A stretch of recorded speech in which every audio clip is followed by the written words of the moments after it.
राधे राधे। मैं एस्ट्रो सुमन मिश्रा आज के लाइव सेशन में आपका स्वागत करती हूँ।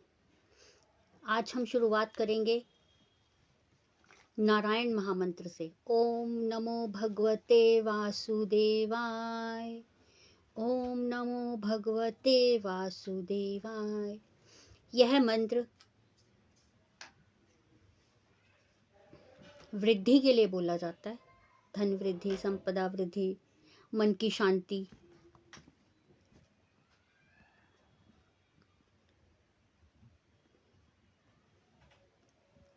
आज हम शुरुआत करते हैं कि कौन सी राशि के अनुसार किस राशि वाले जातक को क्या समस्या होती है। सबसे पहले हम बात करेंगे मेष राशि। मेष राशि के जातकों को गुस्सा बहुत जल्दी आता है और गुस्से की जल्दबाजी में वो ऐसा कार्य कर देते हैं जो अनुचित नहीं होता। इसमें गुस्से और जल्दबाजी की बहुत अधिक समस्या होती है, तो थोड़ा सा मेष राशि वाले अपनी इस बात पे थोड़ा सा कंट्रोल करके चलें। अगली हम बात करते हैं वृष राशि। वृष राशि के जातक जल्दी से एक्सेप्ट नहीं कर पाते किसी भी चेंजेस को, कि लाइफ में कोई चेंज हो रहा है या फाइनेंशियली कोई चेंज हो रहा है। किसी भी चेंज को जल्दी से एक्सेप्ट नहीं कर पाते हैं, एक्सेप्ट करने में सक्षम नहीं होते हैं, स्वीकार नहीं पाते हैं उस चीज को जल्दी से।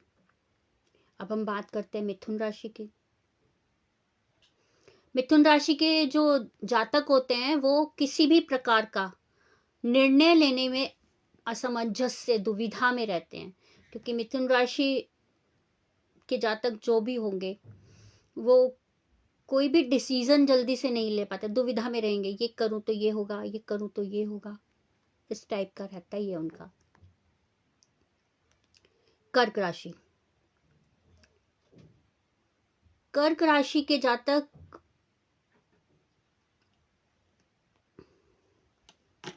अपनी भावनाओं को काबू में नहीं रख सकते हैं, इमोशनली ज्यादा होते हैं।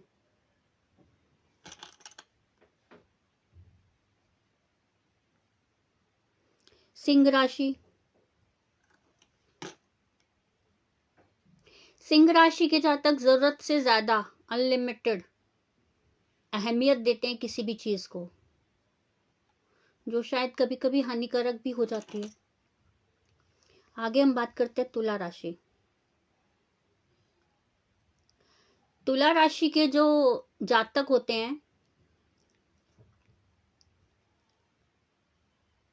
वह अपनी जिंदगी में संतुलन नहीं बना पाते हैं।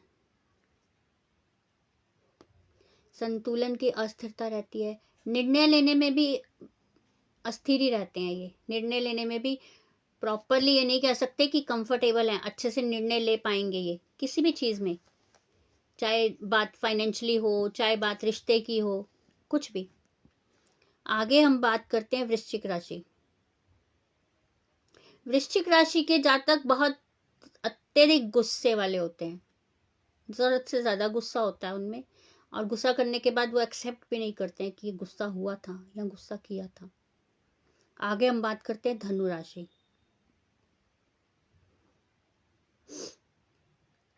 धनु राशि के जातक बहुत ज्यादा आत्मविश्वासी होते हैं, पर किसी भी प्रॉमिस को जल्दी से पूरा नहीं कर पाते हैं। मकर राशि। मकर राशि के जो जातक होते हैं वो अपनी इमोशंस को दबा के अपने काम में ही उलझे रहते हैं। जो करना है उन्हें वो कंटिन्यू करते रहेंगे, काम करते रहेंगे, पर इमोशंस को हमेशा दबा के रखते हैं, अपने इमोशंस किसी के सामने जाहिर नहीं करते हैं। अब हम बात करेंगे कुंभ राशि। कुंभ राशि के जो जातक होते हैं उनकी मतलब इच्छा होती है कि वो हर किसी से अलग दिखें, चाह होती है उनकी। एक साथ भेड़ चाल में चलना उन्हें पसंद नहीं है, हमेशा अलग अपनी जिंदगी जीना चाहते हैं और अलग रहने की चाह रखते हैं, अलग दिखने की चाह रखते हैं। आगे हम बात करते हैं मीन राशि।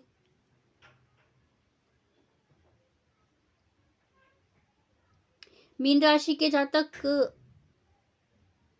कल्पनाओं में रहते हैं, फैंटेसी ज़्यादा होते हैं उनकी। जो एक्चुअल है, हकीकत है, उसको भूल जाते हैं, उसको रिमाइंड कर ही नहीं पाते हैं। तो आज हमने बात की निम्न राशियों की, किस राशि की क्या प्रॉब्लम है, उसमें कैसे कंट्रोल कर सकते हैं वो। ये सब राशियों में देखने को अक्सर पाया जाता है। वैसे तो कह सकते हैं कि ऐसा है।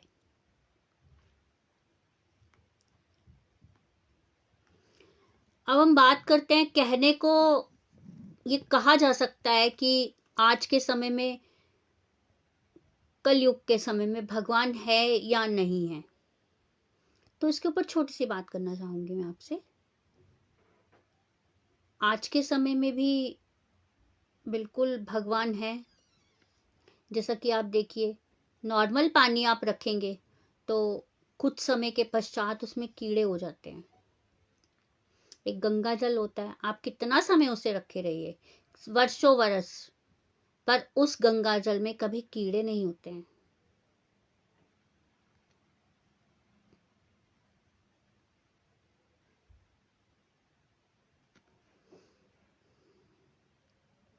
किसी भी अन्य जल को अगर हम किसी भी बॉटल में भर के यदि रखते हैं, या तो बंद बॉटल में स्मेल आ जाएगी, कीड़े हो जाएंगे। पर यदि गंगा जल को हम किसी बॉटल में रखते हैं तो ना तो उसमें स्मेल आती है, ना कीड़े होते हैं। यही एक भगवान है इस दुनिया में, संकेत है इस चीज का। आगे हम बात करते हैं अमरनाथ जी की गुफा। साल में एक बार खुलती है। भगवान जी का शिवलिंग खुद बनता है उसमें, जो कि मेन दर्शन रक्षाबंधन वाले दिन होते हैं उसके। उसमें कोई शिवलिंग बनाया नहीं जाता, किसी को बोला नहीं जाता कि शिवलिंग बनाइए, भगवान उसमें खुद शिवलिंग बनाते हैं। तो ये भी एक चमत्कार है। इन चमत्कारों को आप कैसे मतलब इग्नोर कर सकते हैं कि चमत्कार है। आज भी भगवान धरती पे हैं।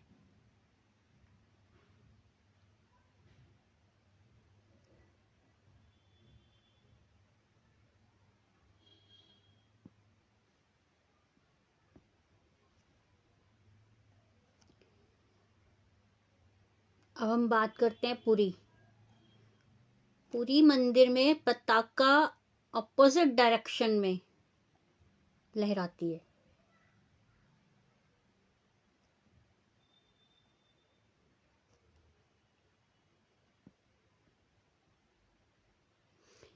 यानी कि जिस डायरेक्शन में हवा चलती है उसके अपोजिट डायरेक्शन में पताका लहराती है।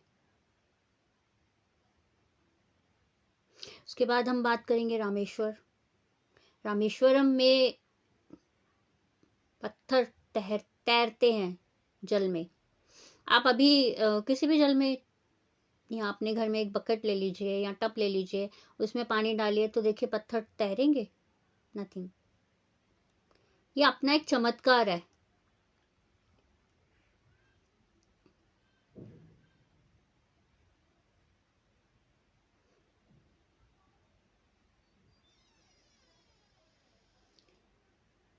आगे हम बात करते हैं तनोट माता मंदिर।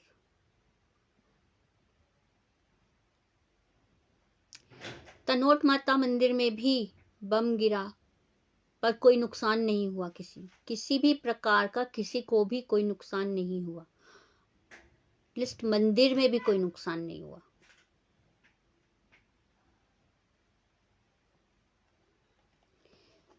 अब बात करते हैं हम कान्हा जी की।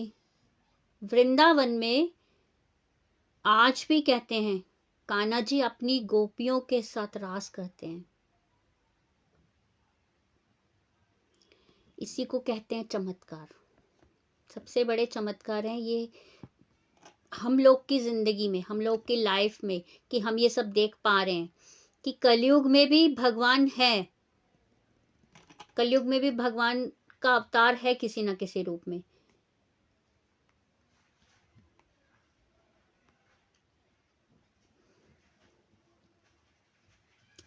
अब हम देखते हैं कि कौन सा ग्रह खराब होने के क्या कारण है या क्या लक्षण है या क्या समस्याएं पैदा होती हैं उससे।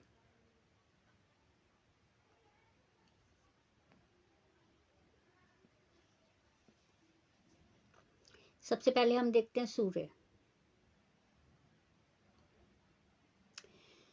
सूर्य ग्रह यदि खराब है तो पिता से बहस करेंगे,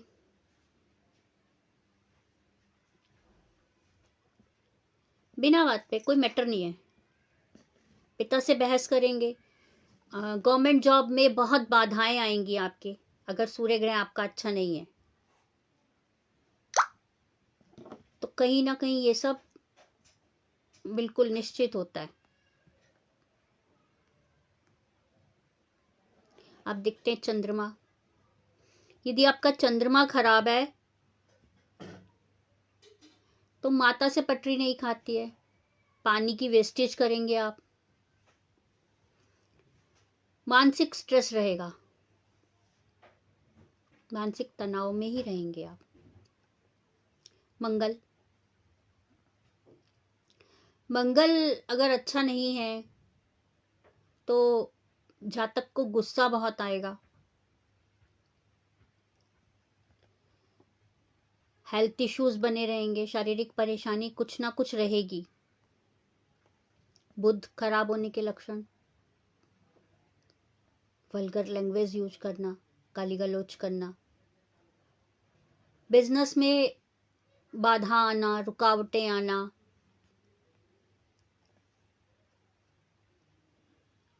आगे हम बात करते हैं गुरु। गुरु ग्रह खराब होगा तो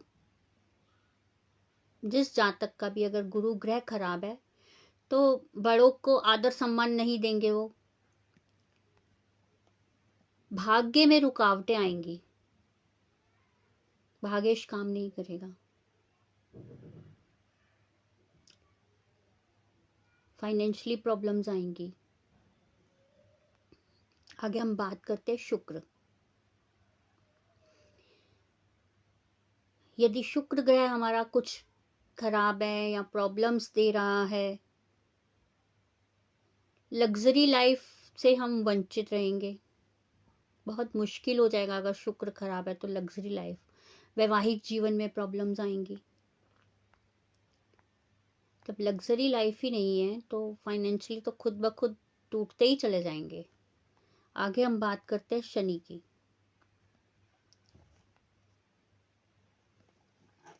शनि ग्रह खराब होना, आलस करना।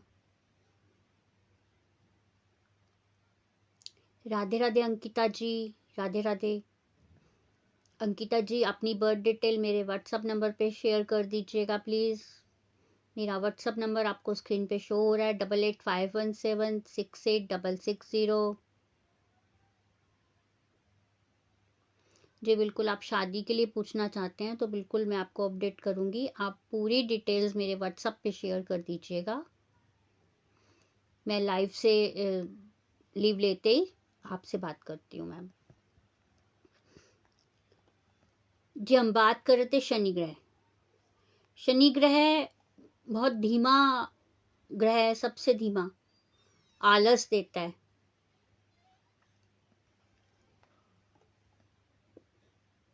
कर्मों का फल देता है हमें, कर्मों में बाधा लाता है। अगर अच्छे कर्म नहीं किए हैं तो अच्छा फल किसी हिसाब से भी नहीं मिलेगा आपको। आगे हम बात करते हैं राहु। राहु अगर हमारा अच्छा नहीं है तो नशे की लत हो जाएगी, हमें गलत संगति में जाएंगे, गलत सर्कल हो जाएगा, फ्रेंड सर्कल अच्छा नहीं होगा, हमारा संगति खराब होगी हमारी, और एट प्रेजेंट पास्ट में जीना मुश्किल हो जाएगा। आगे हम बात करते हैं केतु की। केतु ग्रह खराब होना, सोचने समझने की शक्ति नहीं रहती है, कमजोर हो जाती है, वीक पड़ जाते हैं हम, कि हम सोचना कुछ और चाहते हैं, होता कुछ और है, सोचते कुछ और है, वीक पड़ जाते हैं और हम ये सोचते हैं त्याग की भावना,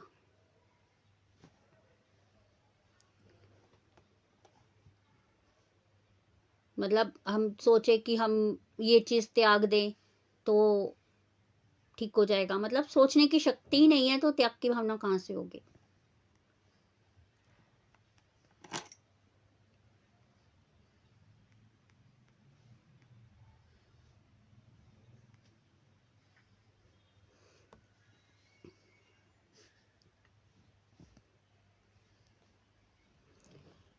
कल 31 दिसंबर है,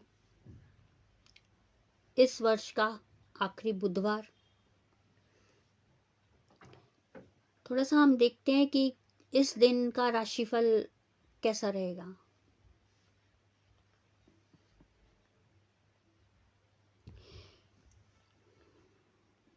मेष राशि के जातक, मेष राशि के जातकों को सफलता मिलेगी, पूरा दिन आपके पक्ष में रहेगा, मतलब अगेंस्ट नहीं होगा, अच्छा करेंगे तो अच्छा ही पक्ष में रहेगा। अंकिता जी शायद आपकी भी मेष राशि है।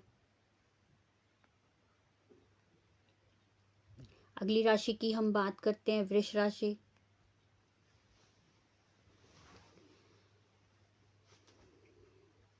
वृष राशि के जातक लेन देन के में, निवेश में, लेन में, देन में थोड़ी सी सावधानी बरतें, कहीं ना कहीं प्रॉब्लम्स क्रिएट हो सकती हैं, लेकिन जो काम आपके बहुत पहले से रुके हुए हैं वो पूरे होंगे, इसका शुभ समाचार आपको मिलेगा। मिथुन राशि, कहीं इन्वेस्ट करना चाहते हैं तो बहुत अच्छा समय है आपके लिए कल का।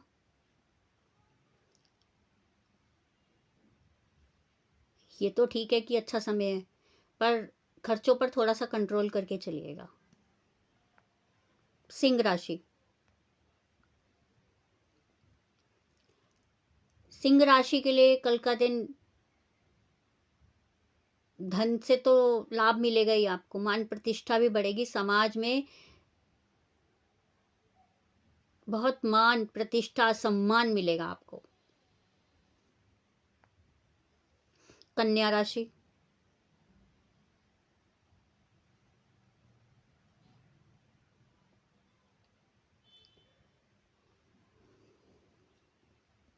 कन्या राशि के जातक अगर कहीं कॉलिब्रेशन कर रहे हैं, समझौता कर रहे हैं तो थोड़ा सावधानी से, किसी भी कागज पत्र पर, लेटर पर पढ़ के ही सिग्नेचर कीजिएगा, हस्ताक्षर ऐसे नहीं कीजिएगा। कोई भी बातचीत कर रहे हैं या संचार का कुछ कर रहे हैं तो थोड़ा सा माइंड से सोच के ही सारे कार्य कीजिएगा। आगे हम बात करते हैं तुला राशि।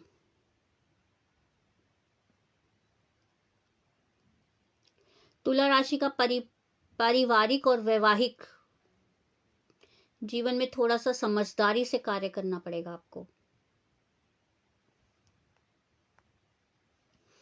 और अगर जॉब करते हैं या बिजनेस करते हैं उसमें भी थोड़ा सा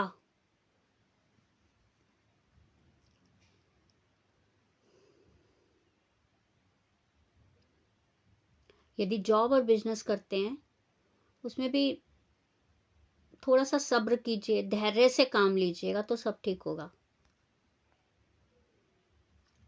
आगे हम बात करते हैं वृश्चिक राशि। जो भी इम्पोर्टेंट कार्य करना चाह रहे हैं उसको तेजी मिलेगी, प्रगति से होगा वो कार्य आपका, और धैर्य और संयम से करेंगे तो और बड़ा लाभ मिलेगा आपको। आगे हम बात करते हैं धनु राशि।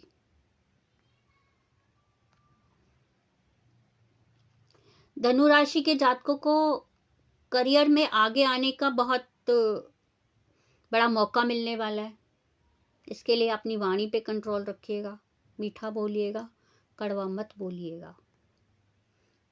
मकर राशि, अपनी जो जिम्मेदारियां हैं अच्छे से निभाएंगे, परिवार में भी सुख शांति बनी रहेगी, और खुशहाली आएगी। आगे हम बात करते हैं कुंभ राशि। कुंभ राशि के जातकों को मैं कहना चाहूंगी कि अभी तक जो भी आपकी पिछली परेशानियां बनी हुई थी या कुछ आप चिंतित थे, वो कष्ट आपके खत्म होंगे। भाग्य का साथ मिलेगा। अगर आप जॉब कर रहे हैं या बिजनेस कर रहे हैं तो लाभ के योग हैं आपके। आगे हम बात कर रहे हैं मीन राशि।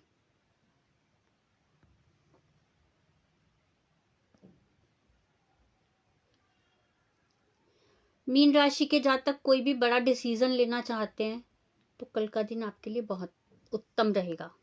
फायदा मिलेगा, अनुकूल है, अच्छे से कीजिएगा, कोई प्रॉब्लम नहीं है।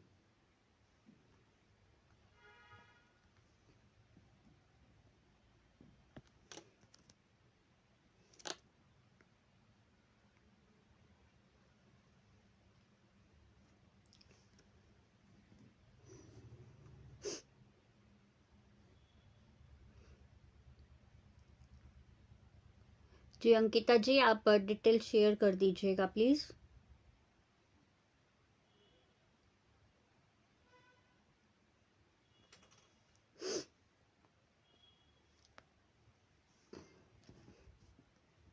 अब हम बात करते हैं कि मंदिर अगर हम जाते हैं तो मंदिर में हमें क्या क्या ध्यान रखना चाहिए या किन बातों को अच्छे से ध्यान रख के ही मंदिर जाना चाहिए। मंदिर में कभी भी मोजे पहनकर नहीं जाना चाहिए दर्शन के लिए।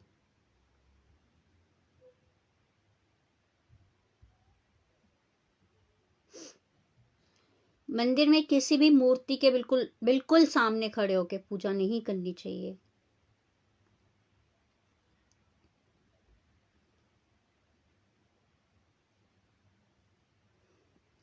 जो आप परिक्रमा लगाते हैं बाएं से दाएं की तरफ, मतलब लेफ्ट से राइट की तरफ। मंदिर में जब आप घंटी बजाते हैं तो घंटी बजाने के पश्चात कुछ सेकंड्स के लिए वहीं खड़े रहिए नीचे।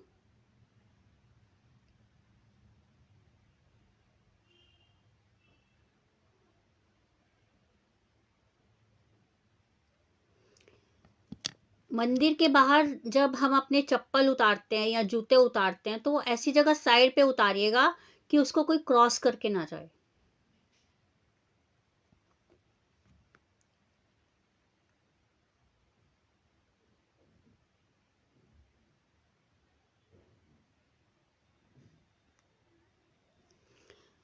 मंदिर से आने के तुरंत बाद कभी भी पैर नहीं धोने चाहिए।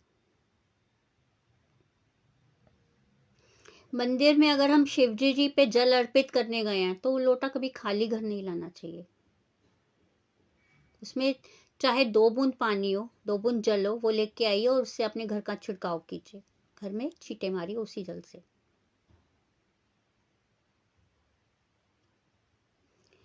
एंट्री करते समय हमेशा झुककर, मंदिर की दहरी पे झुककर प्रणाम कर कर ही अंदर एंट्री करनी चाहिए।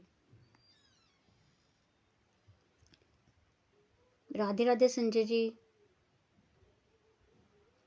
राधे राधे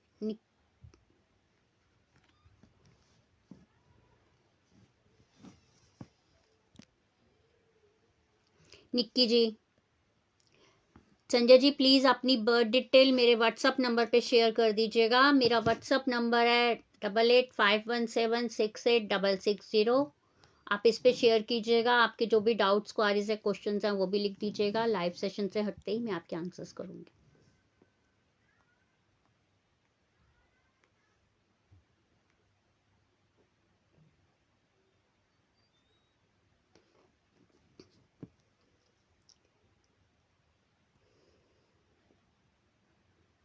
बिल्कुल निक्की जी, अपनी बर्थ डिटेल मेरे व्हाट्सअप नंबर पे शेयर कर दीजिएगा। आपको व्हाट्सअप नंबर स्क्रीन पे शो हो रहा होगा, 8851768660।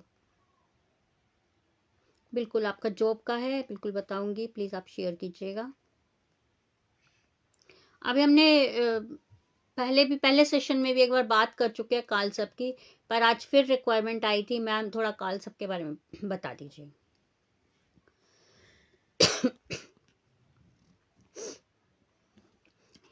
जिस जातक को, जी पिंकी जी, राधे राधे। पिंकी जी अपनी बर्थ डिटेल मेरे व्हाट्सअप नंबर पे शेयर कर दीजिएगा। मेरा व्हाट्सअप नंबर है 8851768660। Please tell me. बिल्कुल निकी जी आपको बताऊंगी, लाइव में इतना नहीं बताया जाता है। मैं आपको प्लीज़ आपकी सारी क्वारीज के आंसर करूंगी, आप अपनी डिटेल शेयर कीजिएगा। आज हम बात थोड़ा सा और जान लेते हैं कि काल सब दोष के लक्षण क्या हैं। काल सब दोष के लक्षण होते हैं कि जितनी हम मेहनत करते हैं उसका हमें फल नहीं मिलता है। शिक्षा में हम रुके रहते हैं, जो शिक्षा हम चाहते हैं वो नहीं ले पाते हैं, उसमें बहुत रुकावटें आती हैं।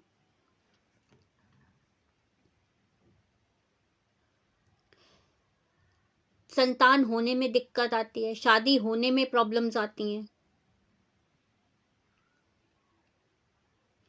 जी पिंकी जी प्लीज अपनी बर्थ डिटेल मेरे व्हाट्सएप पे शेयर कीजिएगा।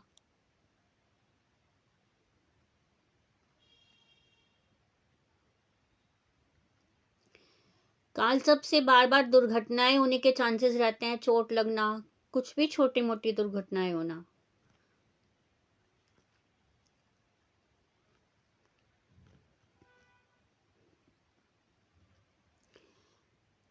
अगर हम कोई अच्छा कार्य करते हैं उसका क्रेडिट हमें नहीं मिलता, अदर पर्सन को मिल जाता है। ये भी काल सब दोष का ही एक लक्षण है।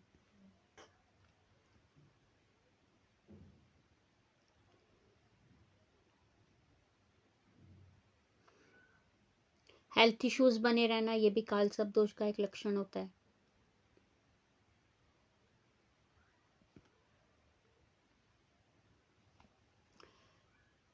शादी समय से नहीं होना या शादी होने के बाद वैवाहिक जीवन में प्रॉब्लम्स आना, ये भी काल सर्प दोष के ही लक्षण है।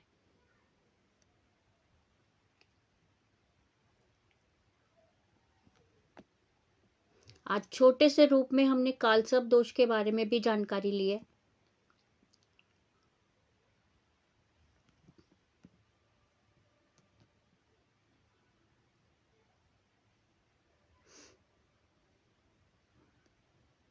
अब हम जानते हैं कि हमें सूर्य को जल क्यों देना चाहिए, जल क्यों चढ़ाना चाहिए सूर्य को। सबसे मेन है कि सूर्य को जल चढ़ाने से एक तो जो हमारे पिता के साथ बहस होती है या कुछ भी ऐसा चलता है तो वो थोड़ा स्टेबल हो जाता है, इसलिए चढ़ाना चाहिए। पितृदोष के लिए चढ़ाना चाहिए कि अगर हमारी कुंडली में पितृदोष है तो सूर्य भगवान को जल सुबह अर्पित करना चाहिए हमें। अगर हम चाहते हैं कि जो हम हैं हमारे व्यक्तित्व में चमक आए, सम्मान मिले हमें, उसके लिए हमें जल चढ़ाना चाहिए। अगर हम गवर्नमेंट जॉब की तैयारी कर रहे हैं, कहीं ना कहीं रुकावटें आ रही हैं, उसके लिए भी हमें सूर्य को जल अर्पित करना चाहिए। अगर हमें कोई शत्रु परेशान करते हैं, कुछ ना कुछ प्रॉब्लम्स क्रिएट करते रहते हैं, उसके लिए भी हमें सूर्य को जल अर्पित करना चाहिए। पर उसके लिए हमें सूर्य को जल अर्पित करने से पहले जो लोटा है उसमें जल डाल के, गंगा जल डाल के थोड़ा सा, और साबुत लाल मिर्च की 8 या 11 बीज डाल के तब जल अर्पित करना चाहिए। इससे शत्रुओं में कमी आती है, या कह सकते हैं कि शत्रु जो प्रॉब्लम्स दे रहे हैं वो क्रिएट नहीं होती हैं।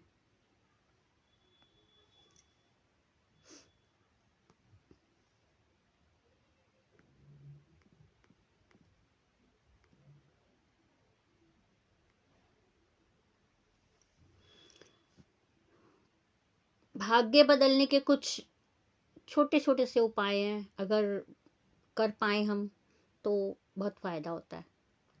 कहीं भी भंडारा हो रहा हो वहां पे नमक दान कीजिए।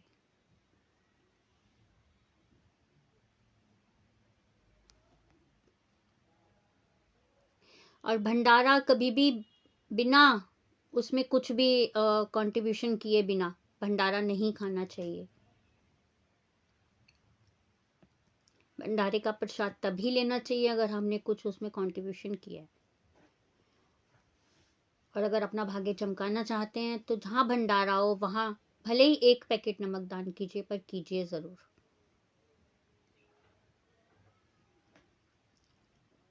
किसी भी मंगलवार को हनुमान जी के मंदिर में एक माचिस रख के आइए, किसी को बिना बताए।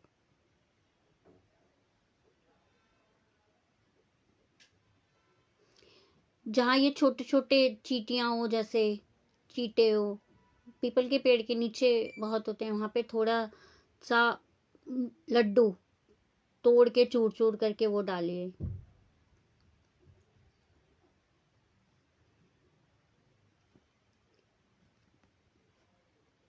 सड़क के किनारे या कहीं पे भी आप ऐसा व्यक्ति देखिए जो निर्धन है, जो मतलब जिसको वस्त्र की जरूरत है या खाने की जरूरत है, उसको भोजन दीजिए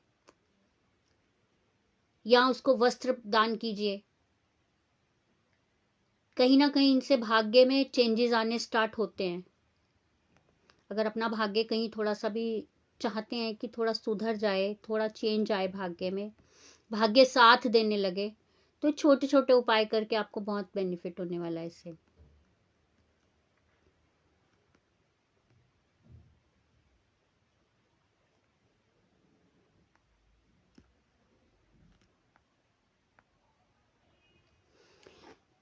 अब जैसे कल बुधवार है, हम जानते हैं कि बुधवार के दिन क्या क्या उपाय करने चाहिए या क्या नहीं करना चाहिए हमें। वेनसडे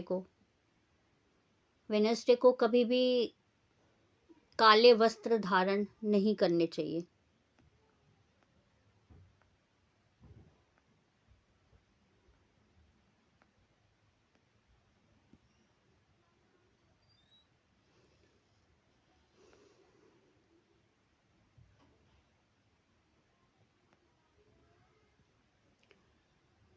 बुधवार के दिन अपने घर की बेटी या बहन का अपमान नहीं करना चाहिए।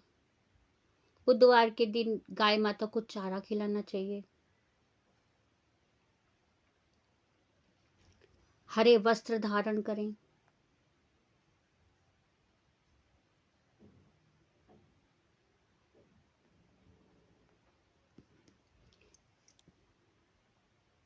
राधे राधे प्रोमिला जी। प्रोमिला जी, अपनी बर्थ डिटेल मेरे व्हाट्सएप नंबर पे शेयर कीजिएगा, 8851766660। बुधवार के दिन हमें गणपति जी को दूबा अर्पित करनी चाहिए। दूबा अर्पित करने से जो भी हमारे कष्ट हैं वो विघ्नहर्ता कष्ट हरते हैं हमारे।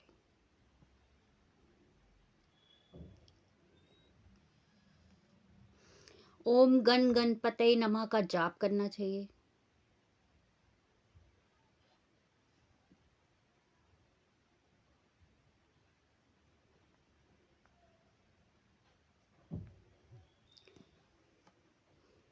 अगर पॉसिबल हो तो बुधवार के दिन किसी के भी साथ बुरा व्यवहार मत कीजिएगा। गणपति जी की पूजा कीजिएगा, गणपति जी को दूबा अर्पित कीजिएगा। इससे आपको कहीं ना कहीं तो नहीं पर बहुत चेंजेस मिलेंगे। इसको छोटे छोटे उपाय करने से आपको ये लगेगा कि कहाँ कैसे चेंज हो रहा है, आपको खुद नहीं इस चीज का पता चलेगा।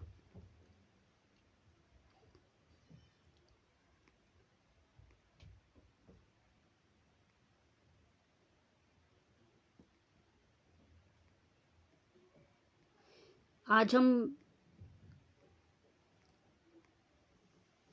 यही आपसे विदा लेते हैं। कल के लाइव सेशन में मैं फिर आपके साथ मिलती हूँ 6 बजे से। श्री राम जय जय राम, श्री राम जय जय राम। प्लीज़ मेरे व्हाट्सएप नंबर पे अपने मैसेज शेयर कीजिएगा, अपनी बर्थ डिटेल शेयर कीजिएगा, 8851768660। आपके जो भी क्वेश्चन और क्वारीज हैं उनको मैं आंसर करूँगी। Thank you. राधे राधे।